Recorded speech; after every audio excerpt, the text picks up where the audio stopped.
Assalamualaikum warahmatullahi wabarakatuh.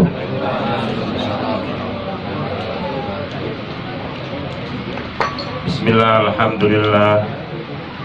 Innal hamdalillah nahmaduhu wa nasta'inuhu wa nastaghfiruh wa na'udzu billahi min shururi anfusina wa min sayyiati a'malina. May yahdihillahu fala mudilla lahu wa may yudlil fala hadiya lahu. Asyhadu an la ilaha illallah wahdahu la syarika lahu wa asyhadu anna Muhammadan abduhu wa rasuluh. Allahumma sholli wa sallim wa barik ala sayyidina Muhammadin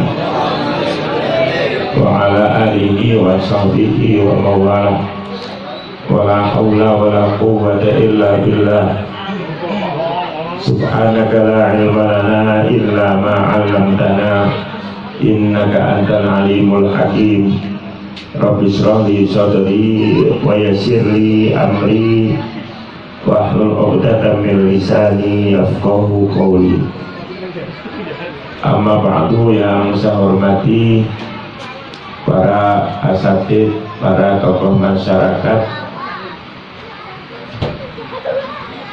juga para hadirin hadirat jamaah yang dimuliakan Allah Subhanahu wa taala, khusus Sohibul Bait Bapak Ustadz Mukmin beserta keluarga besarnya. Alhamdulillah, malam ini, detik ini kita dipertemukan Allah di satu majelis yang mulia. Pertama, ini tasyakuran masjidan putra dari Ustadz Mukmin, sekaligus pembukaan pengajian, ya, buka kembali setelah ditutup karena situasi yang tidak memungkinkan. Mudah-mudahan acara malam ini berjalan dengan sukses, dapat ridho dari Allah Subhanahu wa taala. Amin ya rabbal alamin. Bapak Ibu yang dimuliakan Allah, karena momennya ini tasyakuran sitan, pengajian dan angsitan, jadi saya nggak bawa kitab. Insya Allah nanti malam Kamis depan dan seterusnya seperti biasa kita ngaji pakai kitab, karena sebenarnya ngaji yang paling selamat itu ya pakai kitab, karena lidah kita, akal kita dibimbing oleh kitab. Kita tidak ngomong sembarang, ya. Tapi aneh, kadang-kadang ngaji yang pakai kitab justru peminatnya sedikit, ya, nggak tahu, ya, yang dicari yang hura-hura, padahal mestinya pengajian umum, takbir akbar itu hanya untuk penyemangat. Dari zaman dulu ngaji itu ya pakai kitab, ntar kalau musim maulid baru takbir akbar maulid, jadi nggak ceramah terus menerus. Sebab kalau ceramah terus menerus itu godaannya setan, ya, diplesetkan setan. Makanya saya selalu kalau ngaji pakai kitab. Dan insya Allah Darul Falah di rumah saya, insya Allah malam Sabtu besok dimulai, ya. Saya mengundang, saya mengajak para jamaah untuk bisa hadir. Kajiannya tentang hadis, ya. Kalau di rumah saya kan biasanya pakai kitab klasik, kitab turos, kitab kuning. Ini kalau dibawa ke masjid karena jamaahnya itu nano-nano, warna-warni, ada yang nggak mau fikih syafi'i, ya kita buka aja nanti hadis atau tafsir, nggak apa-apa, ya. Mungkin dia nanti juga nggak terasa penafsiran hadisnya, kita ikut madhab syafi'i tetap, ya, kita konsisten. Bapak Ibu yang dimuliakan Allah, khitan, ya, ini ikut syariat Nabi Ibrahim alaihissalam. Dalam Al-Quran, anittabi millata Ibrahim hanifah, artinya hal-hal yang tidak diajarkan Nabi Muhammad tapi ada pada zaman Nabi Ibrahim, maka kita ikut Nabi Ibrahim, termasuk khitan. Dalam satu riwayat, Nabi Ibrahim itu dikhitan ketika umurnya sudah 80 tahun. Ada riwayat sudah 90 tahun, ya. Jangan hanya pakai apa khitannya, ya. Jadi umurnya sudah 80 tahun. Tapi jangan dibayangkan Nabi Ibrahim umur 80 tahun itu kayak kurang sekarang 80 tahun. Enggak, masih kelihatan gagah, masih muda, karena orang dulu umurnya panjang-panjang, ada yang sampai 900 tahun gitu kan. Jadi kalau orang yang umurnya 900 tahun lalu baru umur 80 tahun, dia kayak kita mungkin umur berapa? Ya 10 tahun mungkin ya. Ya, artinya masih panjang. Bapak Ibu yang dimuliakan Allah, Nabi Ibrahim ini Nabi disebut Abdul Anbiya. Gelar yang lain Khalilullah, kekasih Allah. Kenapa Nabi Ibrahim disebut Khalilullah? Ada satu keterangan menjelaskan Nabi Ibrahim menjadi Khalilullah, punya gelar Khalilullah yang artinya kekasih Allah. Salah satunya karena Nabi Ibrahim itu pandai menjamu tamu, ya, pandai menjamu tamu.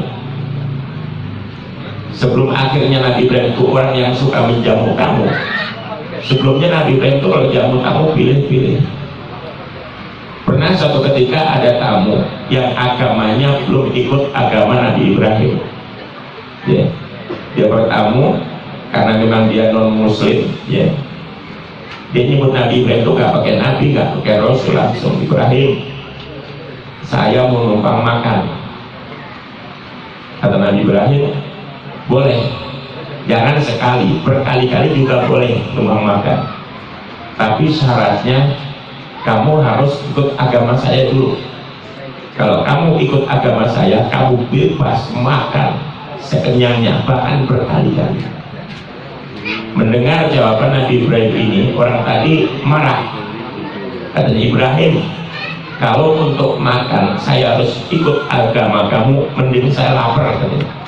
Langsung tamu ini pulang. Begitu tamu ini pulang, Nabi Ibrahim dapat teguran dari Allah. Kata Allah, Ibrahim itu orang dari kecil sampai setua itu, meskipun nggak pernah menyembah saya, dia tetap saya kasih rezeki, umur, sehat, makan. Kamu sombong Ibrahim, baru mau makan, kasih makan sekali saja kamu sudah pakai syarat yang berat menurut dia, gitu kan? Akhirnya karena dapat teguran dari Allah, Nabi Ibrahim keluar cari itu tamu yang tadi, ketemu di jalan, mas, jawab mas, jawab aja. Kenapa Ibrahim? Mas makan kamu? Enggak. Ayo ke rumah saya, makan sekenyangnya. Gak usah ikut agama saya, gak apa-apa. Aku lalu penasaran, lu kenapa Ibrahim? Kamu tiba-tiba berubah, gitu kan? Akhirnya Nabi Ibrahim jelaskan, saya barusan dimarahin Tuhan saya. Saya nggak boleh bertindak seperti tadi, saya dimarahin Tuhan saya. Saya nggak boleh hanya ngasih makan sekali aja, saya harus pakai syarat yang macam-macam. Akhirnya tamunya itu bilang apa? Nah itu Tuhanmu bagus kan? Akhirnya habis makan dia bilang, yaudah Ibrahim, saya ikut Tuhanmu. Jadi waktu dipaksa untuk masuk malah nggak mau. Tapi begitu diceritain Tuhannya malah, artinya apa? Dakwah itu kadang-kadang gitu, ya. Nggak perlu kita memaksa orang, cukup kita tunjukkan tingkah laku kita yang baik, ya, budi pekerti yang baik, akhlak yang baik, tunjukkan. Begitu kita tunjukkan, orang lain terpesona, nggak usah kita paksa, nggak usah kita suruh, otomatis nanti dia akan ikut sendiri masuk agama kita. Jadi nggak ada, bahkan zaman Nabi Muhammad sendiri nggak ada dakwah itu yang dipaksa kan? Al-Quran jelas la ikraha fiddin, tidak boleh memaksa orang untuk masuk agama. Ini kadang-kadang enggak, ya. Ada warung remang-remang misalnya, langsung dia serombongan datang dengan seragamnya yang putih-putih itu, pakai sorban, pakai takbir, obrak-abrik itu harus, gitu. Berarti kan memaksa orang itu, ya kan? Udah gitu habis obrak-abrik dia nggak tahu jawab. Ini orang nyari makan di mana lagi? Dia punya anak, punya istri, ya kan? Jadi nggak memberi solusi. Zaman Nabi nggak pernah terjadi. Ya. Nabi itu kalau melihat maksiat, itu berpikir bagaimana cara menyampaikannya biar orang nggak tersinggung, lalu kapan, di mana, itu dipikirkan betul ya. Jadi secara agama nggak boleh, jangankan cuma dia berbuat maksiat, orang masuk agama Islam saja itu nggak boleh dipaksa, makanya harus pelan ya. Zamannya dimuliakan Allah Subhanahu wa Ta'ala, itu salah satu alasan kenapa Nabi Ibrahim disebut Khalilullah ya. Nabi Ibrahim disebut Abul Ambiya karena memang nabi-nabi setelah Nabi Ibrahim itu hampir semuanya masih anak cucu Nabi Ibrahim. Yang satu dari keturunan Nabi Ismail, ada lagi yang keturunan dari Nabi Ishak. Kalau dalam sejarah yang saya baca, ketika Sarah itu putri bangsawan, istri pertamanya Nabi Ibrahim, umurnya sudah 76 tahun, belum juga bisa hamil, maka dia mengizinkan Nabi Ibrahim untuk ngumpulin budaknya yang namanya Sarah. Jadi Bapak Ibu, budak itu perempuan yang dimiliki tidak dengan akad nikah, bisa dengan jual beli, bisa dengan dihibahkan, tapi halal ya, halal. Ketika Sarah 76 tahun belum punya anak, dia mengizinkan Nabi Ibrahim untuk mengumpuli budaknya yang bernama Hajar. Tapi jangan salah, Hajar ini biar budak, biar budak itu cantiknya luar biasa, cantik luar biasa, sampai diceritakan itu sering terjadi orang saling bunuh hanya mau berebut Hajar ya. Maka akhirnya kalau kemudian dari Hajar lahirlah Nabi Muhammad SAW yang gantengnya juga luar biasa, karena mempunyai ibu juga yang sangat cantik luar biasa. Ketika akhirnya Hajar hamil ya, Hajar hamil, lama-lama 13 tahun kemudian, ini ada mungkin riwayat lain berbeda ya, kalau yang saya baca 13 tahun kemudian barulah Sarah hamil, lahir Nabi Ishak. Dari Nabi Ismail hanya punya satu keturunan Nabi, yaitu terus Ismail ke anaknya nggak tunggal yang jadi Nabi. Terus terakhir yang jadi Nabi adalah Nabi Muhammad SAW. Jadi Nabi Muhammad ini Nabi terakhir, Nabi paling mulia, keturunan dari ibu seorang budak ya. Dari Nabi Ishak itu punya istri 4 ya. Dari istri 4 ini punya anak 13 ya. Ada yang punya anak 2, termasuk Nabi Yusuf dan Benyamin, ini satu ibu paling muda ini ya. Terus sampai akhirnya anak beranak pinak, pokoknya nabi-nabi setelah Nabi Ibrahim, kalau enggak cucunya Nabi Ismail berarti cucunya Nabi Ishak. Cuman Ismail cuma satu, yaitu Nabi Muhammad SAW ya. Bapak ini dimuliakan Allah ya. Jadi mudah-mudahan anak yang kita Fatah Muhammad Fatah Jawa, mudah-mudahan dia akan punya akhlak seperti Nabi Ibrahim alaihissalam ya. Orang yang jadi Abul Ambiya, Khalilullah, kekasih Allah ya. Salah satu riwayat pernah Nabi Ibrahim itu didatangi malaikat Israel. Ini saya baca dalam kitab At-Tadhkirah fi Awwalil Mauta karena Imam Qurtubi ya. Baca di sana enggak? Didatangi malaikat Israel ya. Israel datang, Nabi Ibrahim nanya, Israel kamu datang mau ngapain? Mau main apa mau nyabut nyawa saya ya. Rupanya nabi-nabi dulu biasa, malaikat itu pada main kalau nganggur main rumah para nabi ya, dia biasa. Akhirnya jawab malaikat, saya kesini tidak seperti biasanya, nggak mau makan sekitar main, tapi saya diutus Allah untuk mengambil nyawamu, untuk mematikanmu gitu kan. Akhirnya Nabi Ibrahim nanya, Israel sebelum kau cabut nyawaku tolong jawab dulu pertanyaanku. Saya kan punya gelar Khalilullah, kekasih Allah gitu kan. Saya kan kekasih Allah, mana ada seorang kekasih membunuh kekasihnya.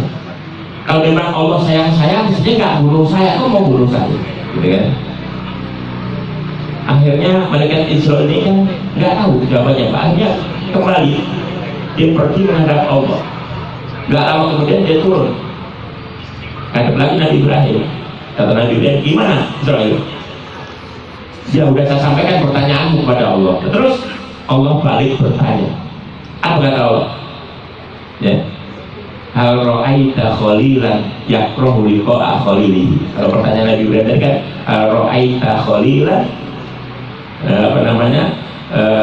yakbitu ruha khalilihi.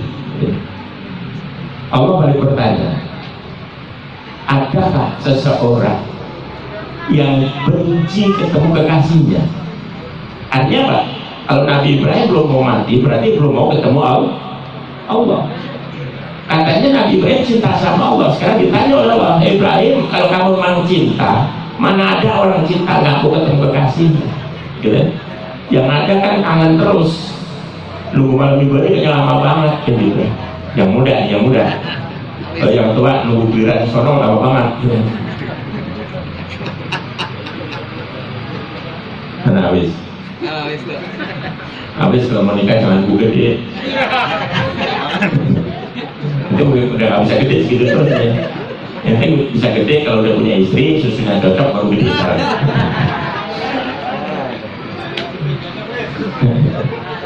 Syukur ya. Nah, jadi kata malaikat, kata Allah, mana ada seseorang benci ketemu kekasihnya. Akhirnya ya namanya Allah julawan, gitu kan. Allah ditanya, balik bertanya. Akhirnya Nabi Ibrahim siap untuk dimatikan. Begitu sudah meninggal, beberapa hari kemudian ada salah satu putra Nabi Ibrahim itu bermimpi, mimpi ketemu ayahnya, namanya ya abadi kaifa wajah al-maut. Ayah, bagaimana rasanya mati? Lalu Nabi Ibrahim cerita, ya, ro'aitu ruhi ka'annaha tunza bisalasil. Kata Nabi Ibrahim, saya melihat roh saya seolah ditarik dengan rantai. Artinya apa? Ini Nabi Ibrahim menggambarkan begitu alotnya roh itu sampai seolah-olah beratnya nyamuk ini dibantu dengan rantai. Dan kata Nabi Ibrahim, dan ini pun saya sampaikan kepada Allah Subhanahu wa Ta'ala. Ketika saya ngeluh sama Allah, ya Allah, begini amat roh saya dicabut pakai rantai. Kata Allah apa? Ya Ibrahim penghawannahu alaih. Ibrahim itu udah aku ringanin khusus spesial buat kamu.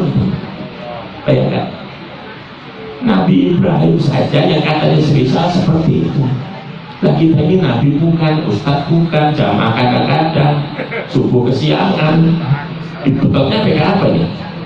Mesin giling. Itu Nabi Ibrahim alaihissalam, ya, orang yang sangat soleh dan punya keturunan yang soleha. Maka mudah-mudahan yang dihitarkan nanti juga akan punya keturunan yang soleha. Kenapa? Pentingnya keturunan soleh, ya. Kalau dalam hadis Nabi pernah bersabda, kullu maulud yuladu alal fitrah. Dan anak yang baru lahir itu lahir dalam keadaan bersih seperti kertas putih, mau diwarnain apa aja bisa. Artinya apa? Anak kita mau soleh atau enggak soleh tergantung orang tuanya, mau pintar apa enggak pintar tergantung orang tuanya. Nah, dan kalau anak sudah soleh, Pak Mukmin berhasil didik anak jadi anak yang soleh. Dalam beberapa riwayat dikatakan ada orang ketika di akhir itu awal bingung, kenapa dosa-dosanya, catatan dosanya itu nggak ada. Catatan dosa saya nggak ada di Pak publikasi buku catatan itu. Dia nanya, ya Rob, annalihada, Tuhan dari mana nih untuk catatan dosa saya nggak ada, gitu kan? Ternyata apa Allah? Karena diriwayatkan dalam hadis itu innahu taraka waladan soleh. Ternyata orang itu meninggal, anak yang ditinggalkan tumbuh menjadi anak yang soleh. Kata Allah, saya malu menyiksa orang tua yang sudah berhasil mendidik anaknya jadi anak soleh. Ada lagi riwayat, ada seseorang di surga itu derajatnya dinaikkan, surganya naik kelas surganya, ya. Mungkin dari kelas apa namanya biasa menjadi naik surganya VIP. Jadi bingung Pak, Tuhan dari mana ini katanya? Ternyata apa? Istighfari waladika. Ini semua terjadi karena istighfar anakmu untuk kamu, doa-doa anakmu. Ya. Makanya mudah-mudahan nanti anak ini tidak menjadi anak yang nyusahin dunia akhirat. Di dunia nggak nyusahin, di akhirat pun nggak nyusahin, karena ada anak yang di akhirat nyusahin. Ada riwayat seorang ibu yang sudah divonis sebenarnya harusnya ke surga, tapi ada teriakan dari neraka, malaikat tunggu, saya ikut. Suara anak perempuan, kata malaikat nggak bisa. Oh ibu saya ke surga, saya ikut. Nggak bisa, ibumu rajin ngaji, rajin sholat, rajin baca Quran. Nah kamu asal malam minggu hilang, ya, dibilang jangan pulang malam-malam, malah pulang pagi. Dibilang jangan pulang, iya kan yang nggak boleh kan malam dan sekalian pagi. Apa kata si anak? Malaikat, saya bisa ngajak bebas karena sama mak saya didiemin. Saya nggak pakai jilbab, didiemin. Saya dijemput laki-laki yang bukan mahram saya, dibiarin. Coba kalau ibu saya waktu itu ngingetin saya, ibu marahin saya, ibu marah saya kan nggak separah ini. Saya nggak terima. Kalau saya harus neraka sendiri nggak terima. Kenapa? Saya berakhlak yang rusak itu karena salah satunya andil daripada ibu saya. Malaikat pun bingung, akhirnya aku sama di mana ya Allah? Ternyata apa yang Allah? Ya udah, ibunya temenin dulu di neraka. Ibunya suruh temenin di neraka. Ini namanya apa? Anak yang nyusahin di akhirat. Ya. Makanya kalau pengen anak kita kan nyusahin, apalagi sekarang zaman seperti ini, ya, setannya itu luar biasa, ada di rumah kita setannya. Mereknya Samsung, Xiaomi, itu setan-setan yang kalau setan yang lain dibacain ayat kursi kabur bu. Ini setan dibacain ayat kursi bisa kayak juga itu Samsung. Lebih fasih lagi daripada kita. Jadi gimana? Kalau pengen anak kita solehah, nggak ada kata lain, satu jawaban pesantren. Ini beda bu dengan kita dulu. Kita dulu kan paling godaannya cuma TV ya. TV juga kalau acaranya nggak cocok ya kita tinggal kan. Tapi HP di sini apa aja ada, apa aja. Ayo, mau cari apa? Ya. Yang paling aneh ketik di sini keluar. Iya. Dan kita nggak kalau dari pegang anak di kamar kunci pintu, kita nggak tahu apa yang dilihat. Jangankan kita cari, kadang-kadang kita nyetel nih, Kusbaha saja. Kalau yang nongol kan jangan dalam subhanallah. Perempuan yang ini ngaji loh padahal. Gimana kalau yang sedang bukan ngaji coba? Jadi bapak itu yang usaha masih punya anak kecil, pokoknya kalau pengen selamat, anak gak nyusahin dunia akhirat, pesantren ini. Nggak usah takut nanti anak saya miskin makan, nggak usah takut. Saya lulusan pesantren bahkan nggak punya ijazah formal. Saya ke pesantren, di pesantren yang cuma belajar kitab kuning. Tapi alhamdulillah bisa banyak, buktinya ini gemuk saya, berkat nggak habis-habis. Ya kan nanti ngajarin anak kita 4 tahun dalam 4 bulan dalam kandungan itu udah ditulis kaya, miskin, ajalnya, semuanya udah ditulis 4 bulan. Artinya apa? Anak-anak kita yang sekarang udah lahir ini bakalannya kaya apa miskin itu udah ditulis, udah selesai. Jadi sekolahnya nggak ngaruh. Jadi kalau takdirnya miskin, biar sekolah jurusan ekonomi tetap miskin. Kalau takdirnya miskin, biar jurusan kedokteran spesialis sekalipun nggak laku, nggak praktek. Takdirnya miskin. Tapi kalau takdir kaya, biar nggak sekolah umum, insya Allah kaya. Kata Imam Syafi'i, kalau rizki karena ilmu, maka yang mati duluan hewan, kebun sapi. Tapi nyatanya kebun sapi nggak ada yang kurus, gemuk-gemuk.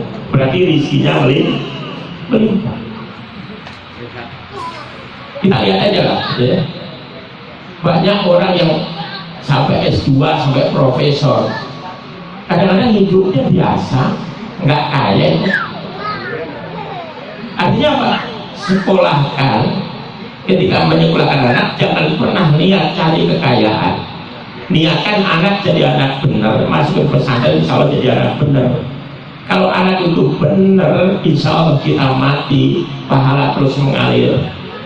Bahkan kalau anak kita soleh, rajin ke masjid, rajin sedekah, rajin silaturahmi, itu Allah malu nyiksa kita.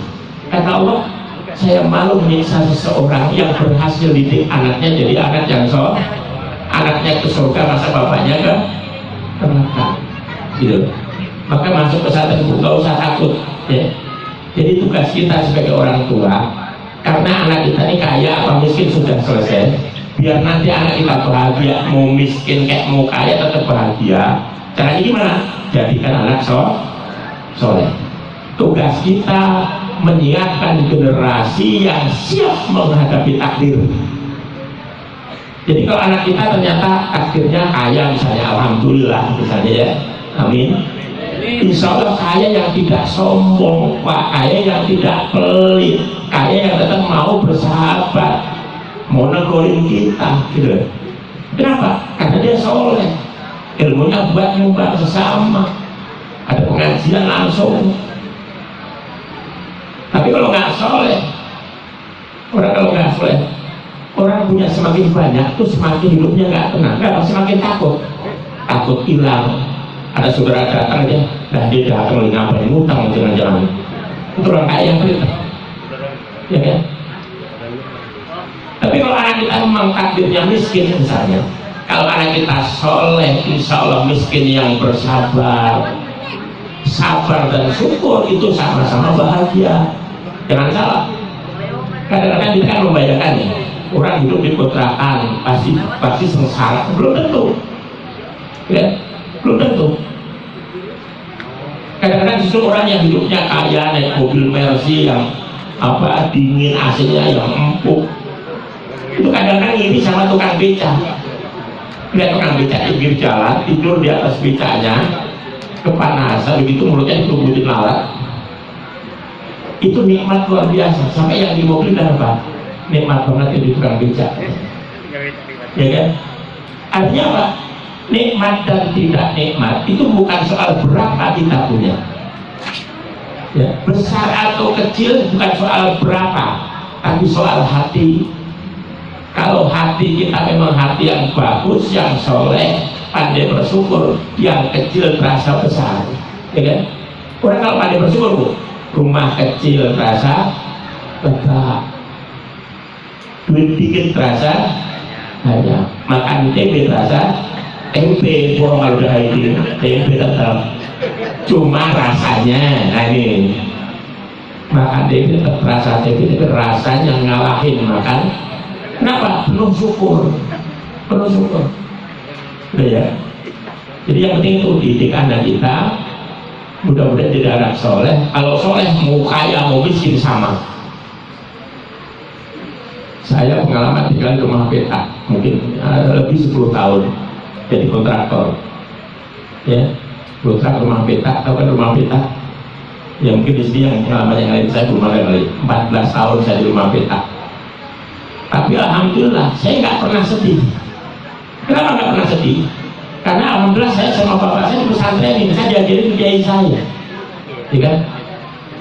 Artinya apa? Kita kan berdoa, ya Allah Rabbana atina fid dunya hasanah wa fil akhirati, minta bahagia dunia dan akhir. Ketika saya di rumah pita, saya nggak nuntut Allah untuk rumah gedung, enggak nafas.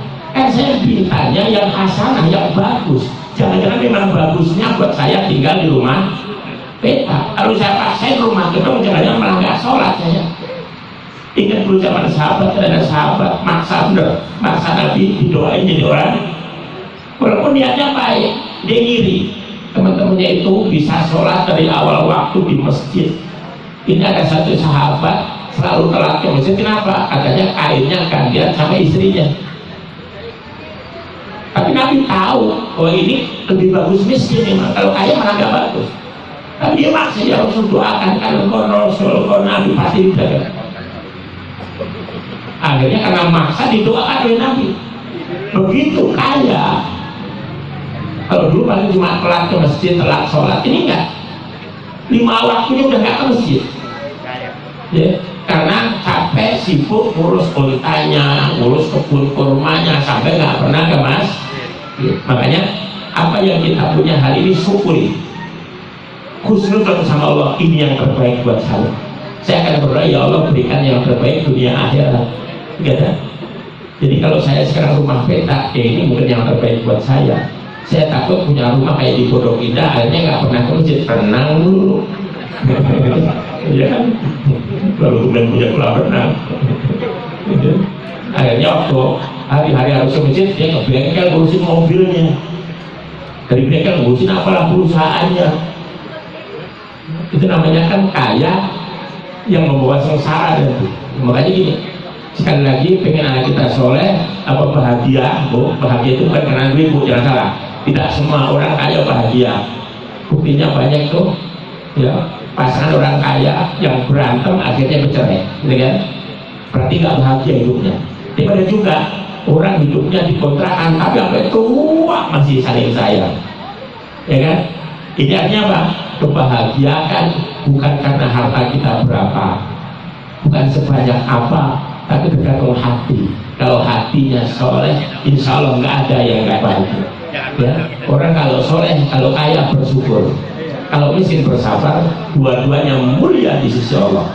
Ulama sepakat, syukur dan sabar sama-sama mulia, itu sepakat. Hanya berbeda.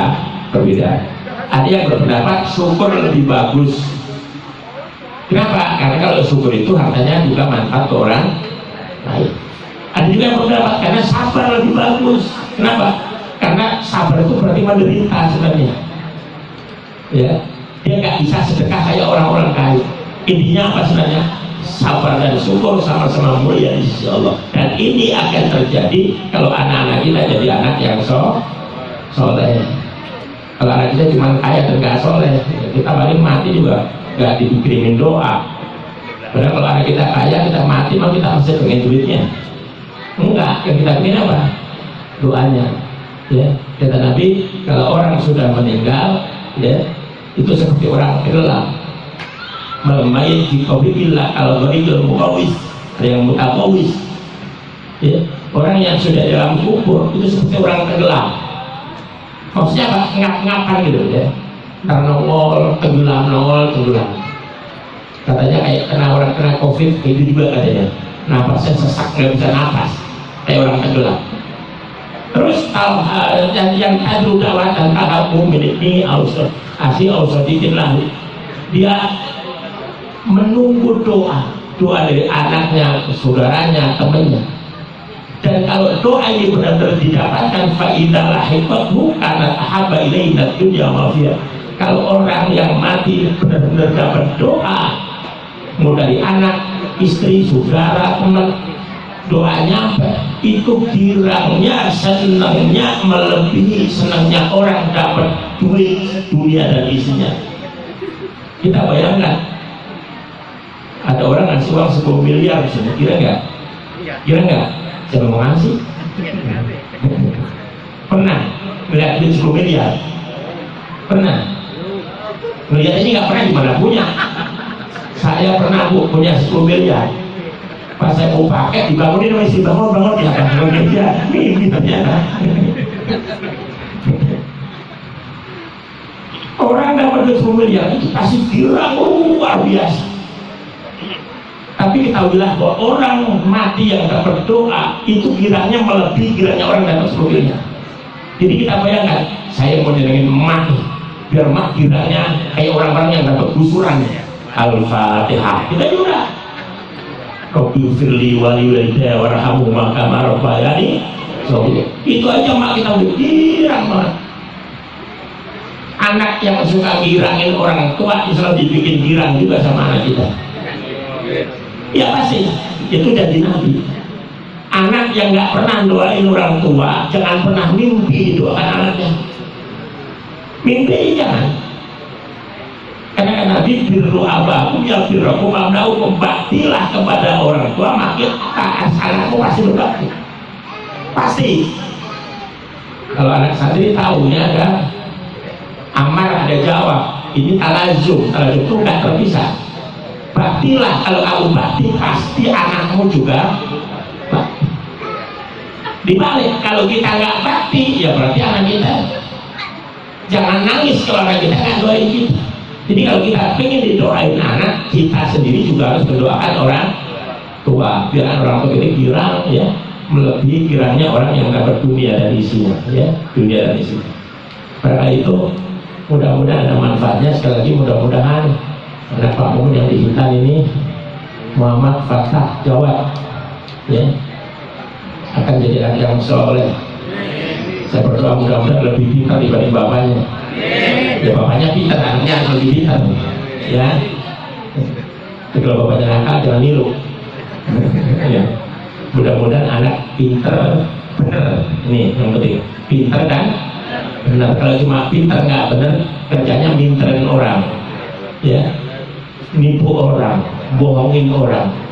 Dan kalau ini terjadi, orang tuanya yang dikubur ikut disiksa ya. Orang tua orang tua gini seminggu sekali ditunjukkan amal anak-anaknya, seminggu sekali. Kayak tahu dulu kelakuan anakmu ya, dikasih tahu. Ketika orang tua kita melihat catatan amal kita jelek, nangis.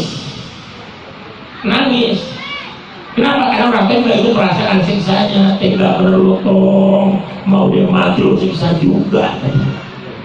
Ya kalau kita berbuat maksiat itu siksa orang tua. Tapi sebenarnya kalau kita ngaji, mak kita juga dapat pahala. Maka sekali lagi mudah-mudahan anak jadi anak yang soleh, dan anak-anak kita semua ibu kita juga anak yang soleh, soleha. Sekali lagi pesantrenin ajaran agama. Kalau nggak ke pesantren nggak apa-apa, tapi didik agama yang benar. Ini yang penting. Ya. Yang penting jangan nggak ke pesantren hanya karena takut anak saya nggak bisa kerja, nggak bisa makan. Coba dihitung penduduk Indonesia yang sekarang 100 juta. Ini yang pekerja PNS berapa coba? Selebihnya wira swasta, ya kan? Ya, artinya nggak usah takut gitu ya. Ntar kalau anak saya nggak punya ijazah nggak jadi PNS. Lalu kalau di PNS jaminan bahagia. Saya punya teman PNS, lihat saya itu ngiri. Enak saya kayak enak gimana? Lah saya pagi-pagi habis subuh udah harus mandi siap-siap, kelas sepatu berangkat. Kalau macet sampai kantor masih diomelin, gitu kan? Pulang jam 5 sore sampai rumah kadang udah isya, udah capek. Ntar pagi-pagi begitu lagi tiap hari. Itu enak banget. Habis subuh duduk-duduk ngopi rokok, orang-orang berangkat kantor ini berangkat tidur. Udah gitu orangnya kurus, banyak gemuk. Ya, artinya apa? Yang jadi PNS yang bahagia banyak, yang susah juga banyak. Artinya nggak jaminan. Yang nggak jadi PNS yang bahagia banyak, yang susah juga lebih banyak.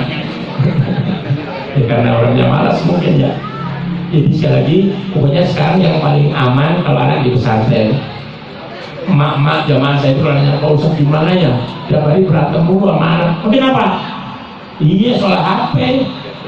Bangun tidur berlama-lama yang tanyain HP.